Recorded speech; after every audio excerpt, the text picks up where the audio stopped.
আজ সকাল সকাল চলে গেছিলাম শিয়াকশুতে, একটু কাজ ছিল। তো শিয়াকশু মানে আমাদের ইন্ডিয়াতে যেমন পৌরসভা থাকে ঠিক তেমনই। তো যাই হোক, এইদিকে গিয়ে তো আমি পুরোটাই অবাক। এখানে দেখো সব সময় কিন্তু এরকম ক্লিন করার জন্য লোক থাকেই। হ্যালো সবাইকে, আমি জয়িতা জাপান থেকে। আজ সোমবার, এখন সকাল বাজে 8টা। এখন সকালবেলায় ঘুম থেকে উঠে ফ্রেশ হয়ে সকালে টিফিন করে এদিকে কিন্তু রেডি হয়ে গেছি। আজকে একটু যাব শিয়াকশুতে। শিয়াকশুতে আজকে একটু কাজ ছিল, তাই বেরিয়ে পড়েছি। এইদিকে দেখো একটু মেঘলা ওয়েদার ছিল, তাই দাদুর ছাতা নিয়ে বেরিয়ে পড়েছি। অ্যাকচুয়ালি এখানে এরকম ছাতাই একটু বড় হয়, তাই এই ছাতাগুলোই নিয়ে গেছি। তো যাই হোক, সাইকেলে বাদিয়ে চলে যাচ্ছিলাম শিয়াকশুতে। আর শিয়াকশুটা এখানকার জাপানি শিয়াকশু মানে ওই ধরো আমাদের ইন্ডিয়াতে যেমন পৌরসভা আছে ওই রকম। তো এখানে এত সুন্দর ব্যবস্থা, খুবই ভালো। তোমরা দেখতেই পেলে, তোমাদের দাদাভাই কিন্তু ওখান থেকে একটা টিকিট মানে কুপন টাইপের যেটাকে বলে, তো সেইটাই নিয়ে নিল। তো লাইনে ওইভাবে দাঁড়াতে হয় না, ওই কুপন কেটে নিজের কাছে রেখে দিতে হয়। আর কম্পিউটারের দিকে ওখানে স্ক্রিনের দিকে তাকিয়ে থাকতে হয় যে কত নাম্বারে আমার বেল্ট মানে দিয়েছে, কত নাম্বারে আমাকে দিয়েছে, নাম্বারগুলো ওখানে দেওয়া থাকে। তো সেইভাবেই কিন্তু যেতে হয়। যাই হোক, ওখানে কাজ মিটিয়ে আমরা কিন্তু চলে এসেছি ব্যাংকে। তো আমার হাজব্যান্ডের কিছু টাকা তোলার ছিল, ক্যাশ ছিল না কাছে, তাই ব্যাংকে গেছিলাম। তো টাকা তুলে এদিকে বাড়ি আসার সময় একটু বাজারে গেছিলাম, যেহেতু আমার হাজব্যান্ড রাত্রে ডিউটি, তাই ওরও আজ কাজ নেই। আর আমার তো আগামীকাল থেকে কাজ শুরু হবে, মানে মঙ্গলবার থেকে কাজ শুরু।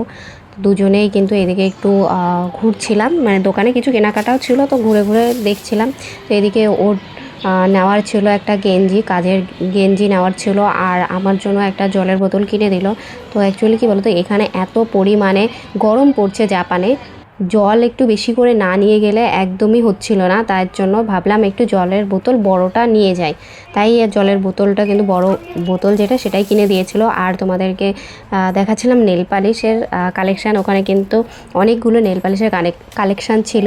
তো এখানে কিন্তু এই নেল পালিশগুলো যেটাই নেবে না কেন, মানে সব থেকে কম 100 টাকা, তারপরে ওভার আছে আরও। তো যাই হোক, এগুলো কেনাকাটা সব কমপ্লিট করে বাড়ি চলে এসেছি। বাড়ি এসে তো আর রেহাই নেই মেয়েদের, তো কি করা যাবে। বাড়ি এসে আমি তো রান্না করে রেখে গেছিলাম না, তাই বাড়ি এসে এদিকে ডাল রান্না করলাম। যে তাড়াহুড়ো করে এখন আর কি রান্না করবো, একটু ডাল রান্না করি আর এই শাকগুলো বেটে রাখি, তাহলে বেশ তাড়াতাড়ি খাওয়াও যাবে আর আমার কাজও তাড়াতাড়ি হয়ে যাবে। তাই এদিকে রান্নাবান্না করে তারপরে কিন্তু আমি স্নান করতেও গেছিলাম। এই যে শাক বাটা, তো শাকটা না আজকে বাটাটা ভালো হয়নি, মিক্সচারে দিয়েছিলাম, তো বাটাটা কেন জানি না ভালো হয়নি, বুঝতে পারলাম না।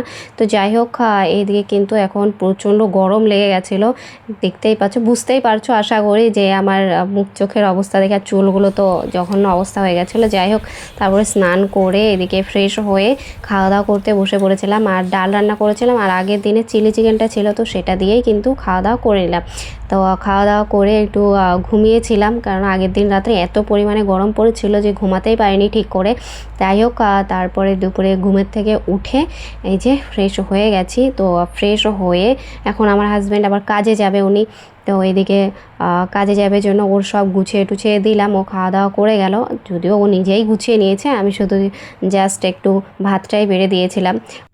অ্যাকচুয়ালি ও নিজের কাজ নিজে করতেই বেশি পছন্দ করে, অন্যকে দিয়ে করাতে খুব একটা পছন্দ করে না। যাই হোক, ও কিন্তু খেয়ে দিয়ে এদিকে কাজে বেরিয়ে গেছে। আর আজকে কিন্তু সারাদিন কোনো রোদ ছিল না, হঠাৎই সন্ধ্যার আগে তখন একটু রোদের ঝলক দেখা গেল। তো বেশ ভালো লাগছিল পরিবেশটা, তাই তোমাদেরকেও একটু দেখালাম।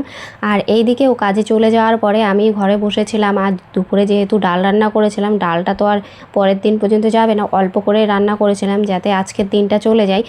তাই এখন আবার এদিকে সবজি আর মাছগুলো সব ধুয়ে রাখছিলাম। মাছ তো আমার ধোয়া হয়ে গেছে, আর সবজিগুলোও কিন্তু কেটে ধুয়ে রেখে দিলাম যাতে জলটা ঝরে যায়। আর এইদিকে কিন্তু আমার রান্না হয়ে গেছে।